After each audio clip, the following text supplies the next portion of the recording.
Greetings and welcome to my journey with Paula G, where we juggle this journey called life while walking in the gifts and talents that God has given us. Thank you all so much for joining us on the journey. If this is your first time, welcome. I'm so honored that you're here and that you thought it not robbery to join us. If you are returning, welcome back. Thank you for continuing to be with us on the journey. You all that have been with me, you know, you all can say it, right? You all can say it. Time is precious. It is so precious. It is the one thing that you cannot get back. So for each of you to think it not robbery to spend this time with us is truly, truly appreciated. And we keep that in mind each and every week as we are booking our guests and speaking with our guests. We want to be sure that we offer you a conversation that is something that at the end of the show you can take away and say, you know what, I really have obtained something that I can utilize in my life, or perhaps share with someone else as well. So we really, really appreciate you all, whether you're viewing or whether you're listening. Thank you so much for joining the journey. We also like to thank our underwriters. Without our underwriters, this would not be possible.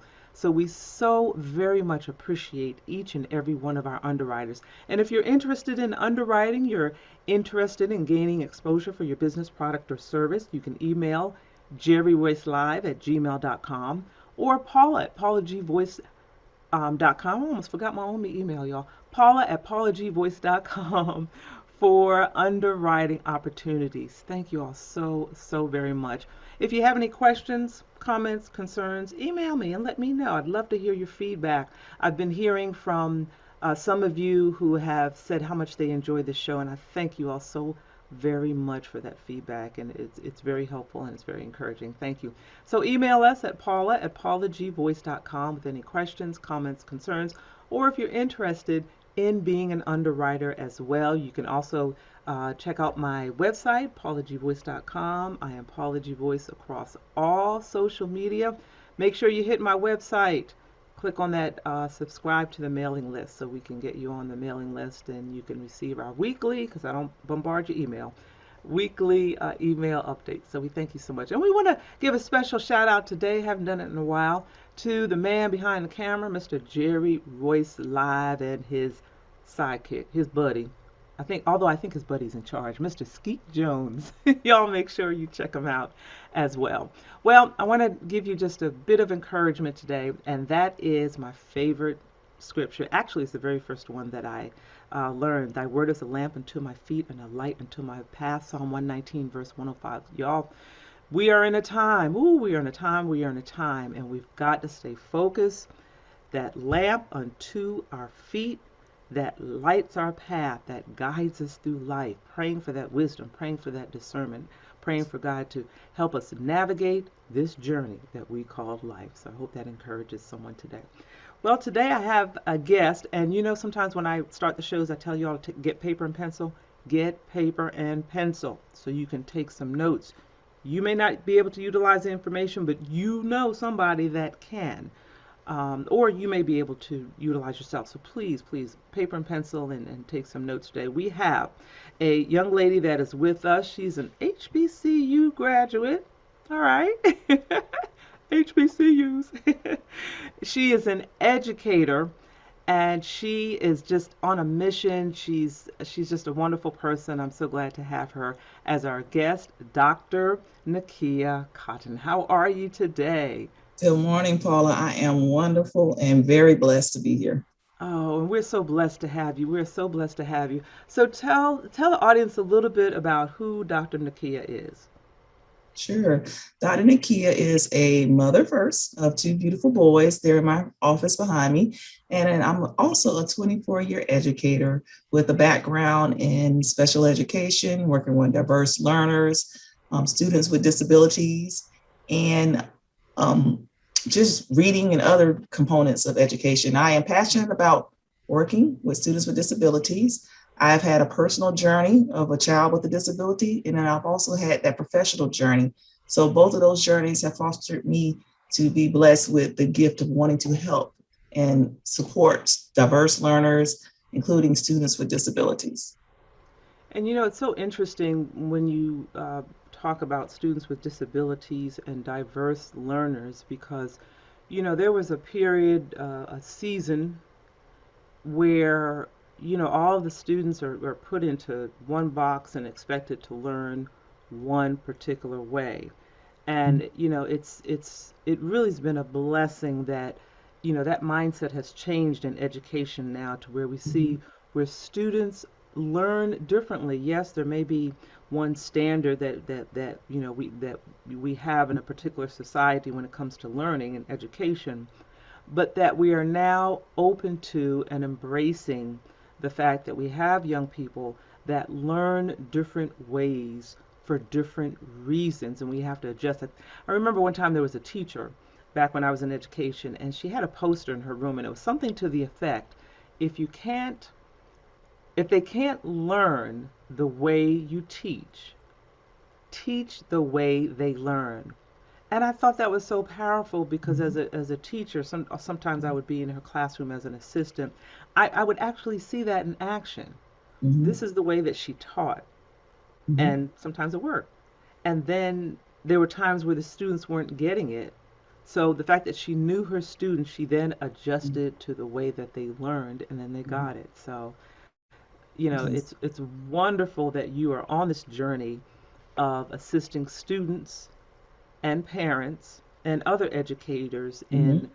understanding how to assist, encourage, and educate students who learn different ways. So tell us a little bit about, you have three books, which I think are all three of them. Like I said, as a former educator, I think they're awesome. All three essential tips for a Section 504 for a Section 504 coordinator. And as a former 504 coordinator, I can relate. So share with the audience. First of all, tell them a little bit about what a 504 is. Perfect. Okay, so a 504 is different than special education, but a Mm-hmm. 504 is a plan or protection for a student or persons, because it can be an adult with a disability, and it protects that person from discrimination. And for students, it protects them from discipline infractions that may be related to a disability. It comes from the Section 504 of the Rehabilitation Act, Mm-hmm. PO 94-142. And of course, you mentioned there was a big evolution for inclusion of students with disabilities. And I Mm-hmm. talk about both journeys in both books, but there was a lot of exclusion. And over time, we've created inclusion. PO 94-142 was one of those big regulations where it started the inclusion process. And Mm-hmm. so over time, the Section 504 plan was created to protect those students and individuals with disabilities. Mm-hmm. And it provides access to a free and appropriate public education. Mm-hmm.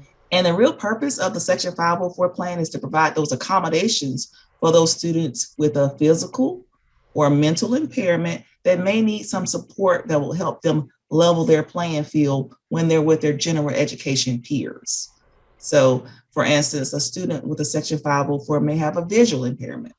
And with that visual impairment, it may take them longer to complete an assignment or do something. So they may have an accommodation in place where they have extra time to complete that task so they can complete it and fulfill the task because of that impairment. So that's what Section 504 is. It levels the playing fields for individuals with disabilities. It provides that access to the general ed and the regular population.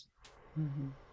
And that student with that visual impairment does not equate to an intellectual impairment. I think sometimes, there's this stereotype, maybe, you Correct. know, it doesn't equate to an educational impairment. It's just a visual. So intellectually, they can do the work, but as you said, they may need that extended time, Mm-hmm. with the vision and so forth, that extended time to get Mm-hmm. that work done and to get it done successfully, which of course, and you stressed in the beginning, is different Mm-hmm. than an IEP, Correct.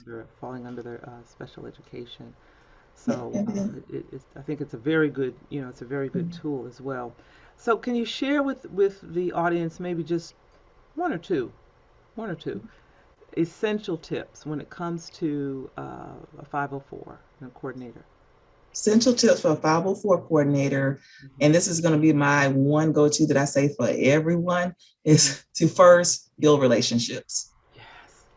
When you were talking about getting teachers meeting their children where they are, that's all about that relationship building. That's about taking that time to learn that student. So if you're a 504 coordinator, you may be a counselor, you may be a lead teacher, you may be in a leadership role at the school, serving as a 504 coordinator.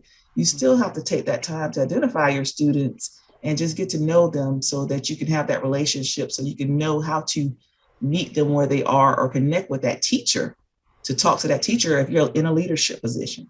So in leadership, you're talking to that teacher to find out where that student is so you can know. So just building that relationship to have that student, support that student with their learning with Section 504. The second one, I will say, always say, lead with your heart or teach with your heart. So just having that empathy and realizing that all students are different and unique. You know, when you look at students, we can't have a one size fit all. And so when you lead with your heart, you're opening up those avenues to see where that student is, understand their unique differences, empathize with with their disability, not sympathize, but just empathize and know that, there's something distinct and unique about the student. So as I'm leading with my heart, I'm looking at the student as an individual person and how can I serve them and support them as an individual. So leading with your heart and relationship building for 504 coordinators will be two big rocks that I would say that really support students learning, and it all fosters that inclusion, which is what we need, the inclusion for that student. Yes, those are so important. And we're, I believe, seeing and understanding more and more nowadays of just how important and how impactful relationships are on all levels. Because if you have Mm-hmm. that connection, you have that relationship, you can Mm-hmm. bridge some gaps and the trust that comes with that as well. I think there's a Correct. level of So important. yeah, a level of trust. And then so we have the essential tips for a Section 504 coordinator, and then we have the essential tips for special education. Talk to us Leaders. about that. Yeah. Yeah. So it's Essential Tips for Special Education Leaders. And that book actually it's my first book. And that book came from my journey when I first relocated to Atlanta. I'm from Florida. And so when I came up, I thought I knew everything about special education. And Mhm. then I, became in a leadership role in Georgia. And so I was very overwhelmed with the Georgia practices, the different acronyms of special education, because as educators, we throw out so many acronyms, and just the whole overall shift between two states and just learning. I had to basically learn special education again while I was in the position of being a leader, and that was difficult and challenging. So once I finished, or I was promoted to another position, I said, what can I do to change the narrative from my journey? So based on what I learned in my journey, how can I help others? So that was the culmination of Essential Tips for Special Education Leaders.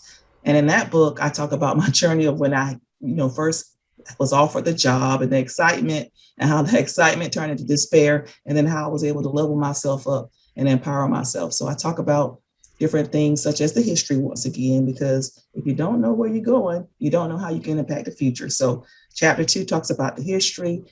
Chapter 3 and 4, they all talk about relationship building, how to build your teams, just based on my experiences throughout my journey as an educator. So all of those things that I've learned through that position and through my education journey, I wanted to create a resource for leaders and educators to just have a book that they could just go grab and figure out what this acronym means, or what's an IEP and what's inside of an IEP. And it's pretty universal, so you can adapt it to your district or your state guidelines. So it's pretty generic and universal, but it's just a resource of being a part of the solution instead of the problem of complaining. So I turned my challenge into a passion to help others. And that's where the Essential Tips for Special Education Leaders came from.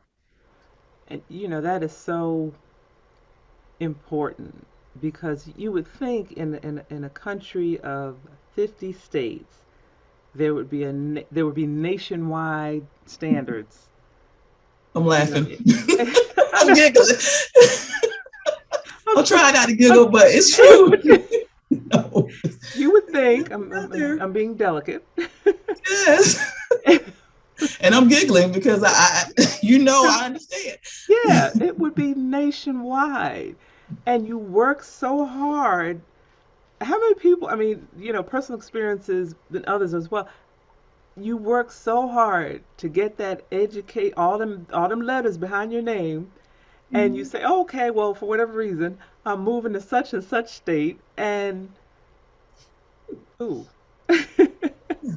I was like, oh my So that goodness. that that is a much needed tool. Those of you who are Mhm, in education or know people in mhm, education, I mhm, strongly encourage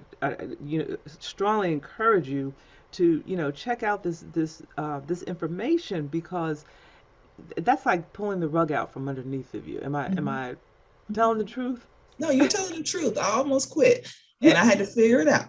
yeah, But through that journey, there was not just one book I could just go to and just pull off the shelf. I had to research internet and, just kind of figure out things. So the book comes from just a resource. yeah, It's not a yeah. one size fit all, but it's a resource. We can go and find that information in an instant. Right. When you're an educator, working with students in special education, or like I said, I talk about the leadership journey, but even Hmm. teachers are leaders in the classroom. So it's a Yeah. book that, and parents as well, you're leading your Hmm. children. So it's a book that provides that information, for anyone with a student who is receiving special education services. And you really have a holistic approach to this, because you have essential tips for the 504 coordinator, Mhm, for the educators, and also tips for the teachers, for the parents as mhm, well. So it's really a nice holistic approach. mhm. If you can, share with us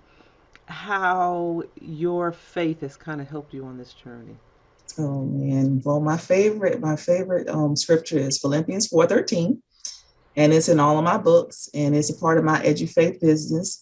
And so I can do all things through Christ. That is what has gotten me to this level. My faith, and we've all had challenges in life and bumps and bruises. But over time, realizing that I can do all things through Christ, 4:13 has really elevated me. And it's on the inside cover of my books. So as I do my dedication and acknowledgments, I acknowledge God in all those things that I do. And that scripture is in my book. It's a part of my business, and it's just a part of me. So Philippians 4:13, I can do all things. When you have that faith and you have God on your side, it'll happen. Yes. And it's so important, and that's why I just love the theme of this show, Mm-hmm, juggling this journey called life while mm-hmm, walking in your gifts and talents. And indeed, you're juggling this journey.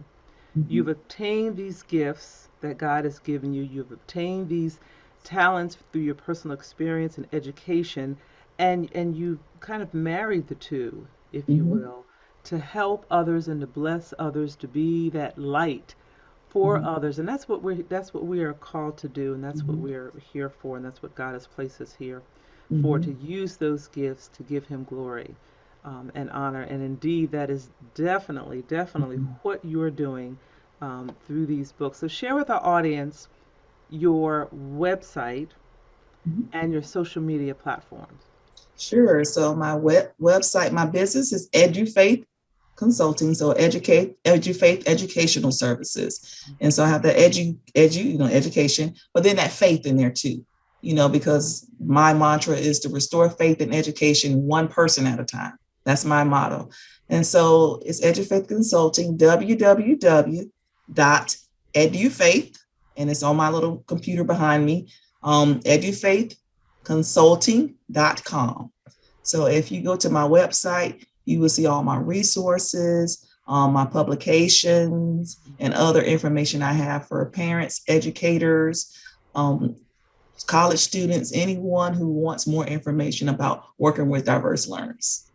And it's really, really, I would say, a holistic approach, as I Mhm, mentioned before. And I just applaud you, and I'm just so, happy and proud of you, of what you've taken on and what you're doing to help, especially during the season in mhm. time. We only have about a minute or so left. Can you just share just a quick word of wisdom, word of encouragement for the audience, the educators? Well, you can do all things through Christ. Life will give you challenges and you will have obstacles, but you once you see the sunshine on the other side, you'll see the lesson and the reason why God took you through those things. So, everything happens for a reason and a season, but continue to have your faith in God ignite your passion, once you identify and find your passion, and once you do that, everything else in life will just fall into place for you.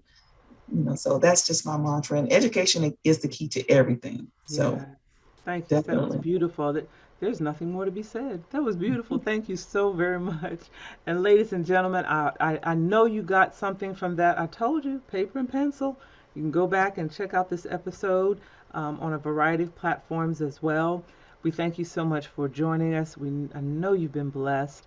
And we want to thank our underwriters.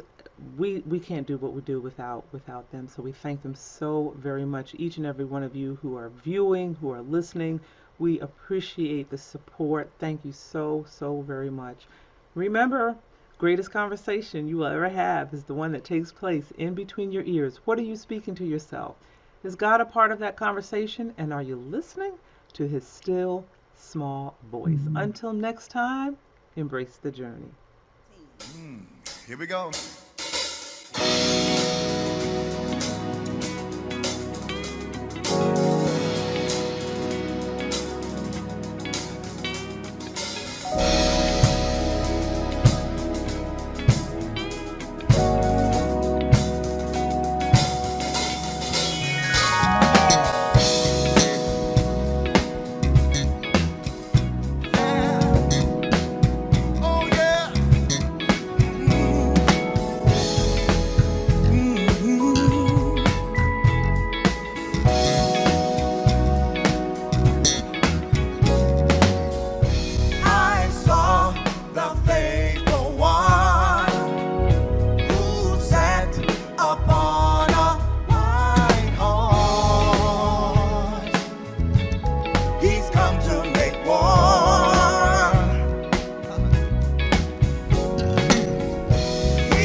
Trouble no more, and the angels by his side. The enemy could not hide. By the power of his hand, he defeated Satan's plan, just as it was said in the book of Revelation. Oh yeah.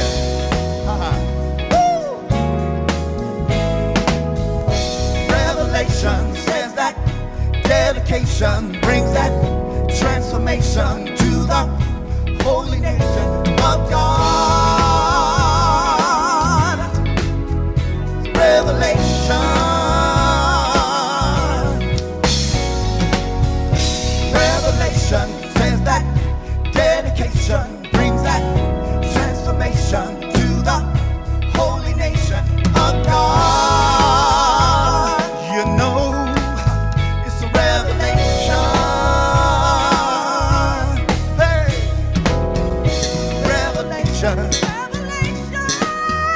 Talk about revelation. You know. It's a revelation. Revelation. I'm talking about revelation. Hello. My name is Pastor Nathan Bartell, and I've been on this Christian journey for a long time. And I just want to tell you my testimony today. if you allow me. I've been traveling this road so long, sometimes feeling I can't go on. God has been there, He's been there every step of the way. Yes, up your journey I've had to climb, even with pain and heartache sometimes. But God has been there, He's really been there every step of the way.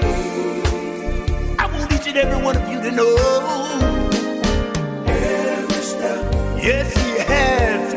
He's been there every step, every step, every step of the way. It's good to know. I realize He's been there for me every time. Every step. I want you to know right now that God has been there every step. I can't thank Him enough for being there for me. You know, I feel good right now. Can I just sing a little bit more reality, if you don't mind? Listen. I've been up and I've been down, sometimes almost level to the ground. But God has been there. You know what? Every step of the way. Yes. Listen.